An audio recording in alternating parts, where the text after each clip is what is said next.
Coucou, aujourd'hui je vous parle du zéro déchet et je vous donne des astuces à appliquer au quotidien.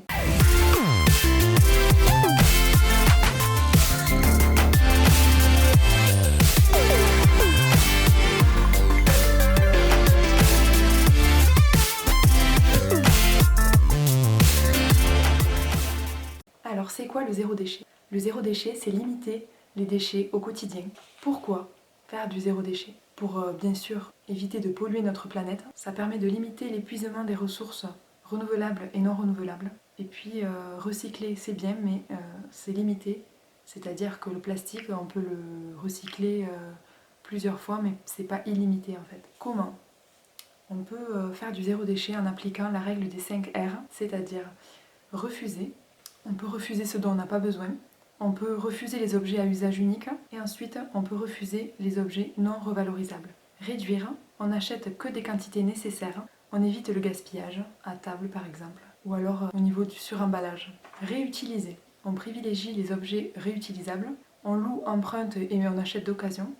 Et on répare ou on donne. Recycler. On recycle les objets et matières renouvelables. On recycle les objets et matières revalorisables. Et puis, on rend à la terre, par exemple avec un composteur, si on en a. Je vais vous donner des astuces dans différentes catégories, par exemple salle de bain, cuisine, maison, ménage, etc. On va commencer par la salle de bain. Par exemple, on peut utiliser des shampoings, savons, déodorants solides. Je vais vous montrer ce que j'ai. Donc ça c'est un savon, un shampoing solide et un déodorant solide. Voilà, il y a zéro déchet.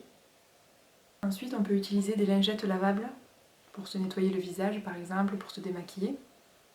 On peut aussi faire ses soins maison, les gommages, les dentifrices, etc. Comme ça évite les déchets. Et puis en plus, on sait ce qu'il y a dans nos soins, c'est beaucoup plus clean. Ensuite, pour les protections hygiéniques pour les femmes, on peut utiliser la cup, les culottes menstruelles, ou alors les serviettes hygiéniques lavables. Ça c'est ce que j'ai choisi. Donc voilà, ça se présente comme ça. Là, on a un clip qui se met ici. Comme ça. Voilà en gros. Ensuite on va passer à ce qui est maison et ménage. Donc on peut utiliser du vinaigre blanc sur pratiquement toutes les zones à nettoyer. C'est peu coûteux et c'est vraiment pratique et ça nettoie très bien. On peut aussi utiliser les lingettes lavables pour nettoyer la maison, l'essuie-tout aussi lavable, des éponges lavables par exemple, moi j'ai celle-ci. Après pour les courses et l'alimentation.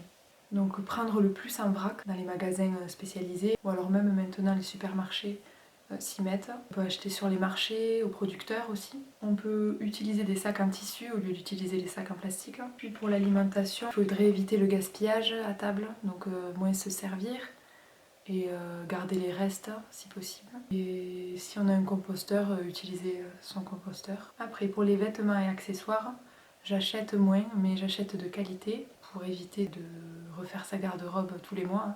C'est un peu plus cher d'acheter de qualité. Mais finalement on s'y retrouve parce qu'acheter tous les mois des habits qui vont s'abîmer, ça revient aussi cher. Et ensuite on peut devenir minimaliste, c'est-à-dire acheter beaucoup moins de choses. Par exemple, les magasins d'habits font des nouvelles collections très souvent, mais on n'est pas obligé d'acheter tous les mois des habits. Ensuite, pour la catégorie autre, on répare les objets cassés, on n'est pas obligé de les mettre à la poubelle et à racheter du neuf. On donne et on vend, et puis on achète d'occasion.